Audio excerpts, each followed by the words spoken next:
What if I told you that there is a fourth whistle in Super Mario Bros. 3?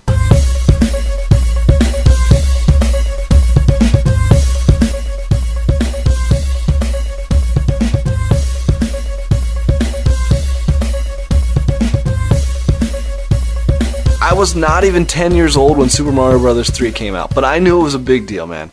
Nintendo was great at advertising to kids.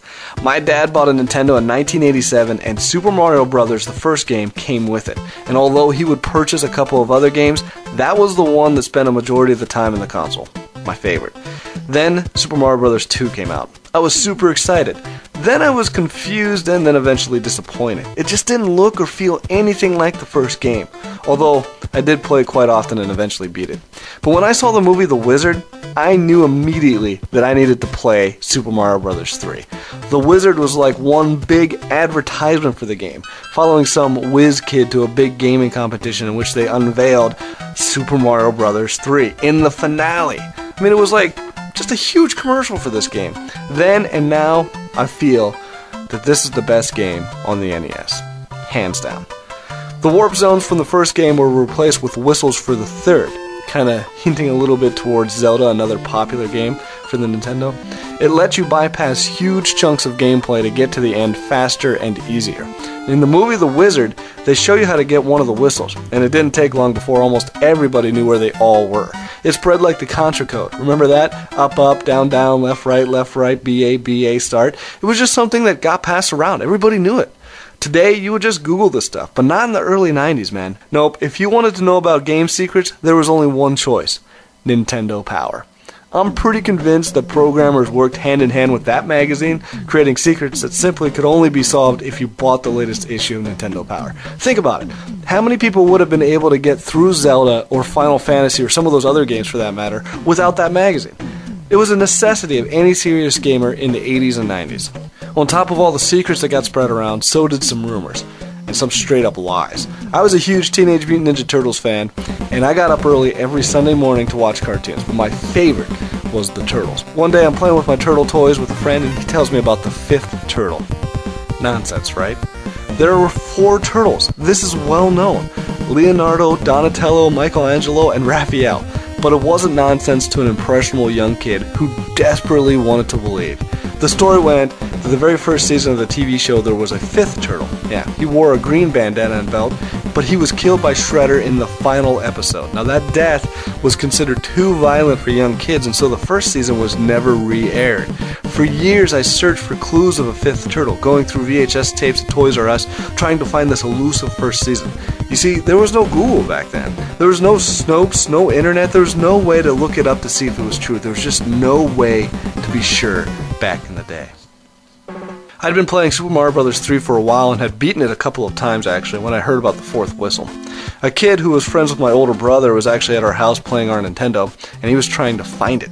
He told me all about it. He said the story went that there was a hidden 4th whistle somewhere in the game, and nobody knew exactly what it would do.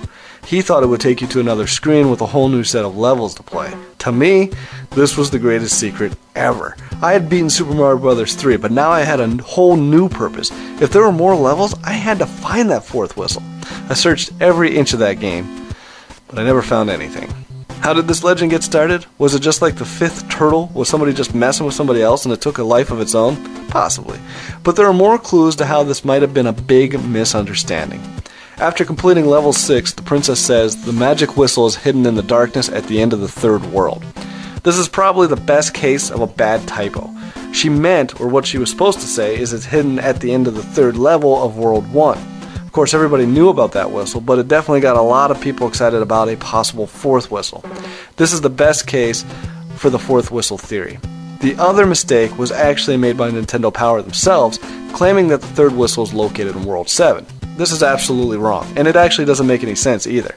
Why put a whistle in World 7, just so you can warp one world? This is just a case of a mistake made by Nintendo Power, but it set off a search for the 4th whistle in World 7. I finally gave up on my search for the 4th whistle as time went on. I just wrote it off as a lie, just like the 5th turtle. But fast forward to 2013, and all of a sudden I found out the truth. There is a 4th whistle. I'm still a fan of old Nintendo games, call it nostalgia or whatever. I was in the middle of playing through the Japanese version of Super Mario Bros. 3 on an emulator because, well, yeah, it is widely considered much harder than the American version, and I can tell you that it most definitely is. But something weird happened. I know Super Mario Bros. 3 in and out, and although there were some minor differences between the US and Japanese versions, there is one major glaring difference. World 5 won. The entire thing. It's bigger. I went back and played the US version just to be sure, and the Japanese 5-1 is clearly bigger. Why? I had to know. I looked around on the internet and all of a sudden the hairs on the back of my neck stood up. That is where the fourth whistle is hidden. I couldn't believe it. I looked everywhere to see if this was true. It is real.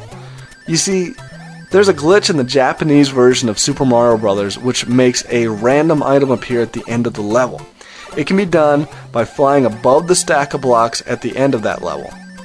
After that, behind the roulette box to finish the level, the player will notice glitched graphics.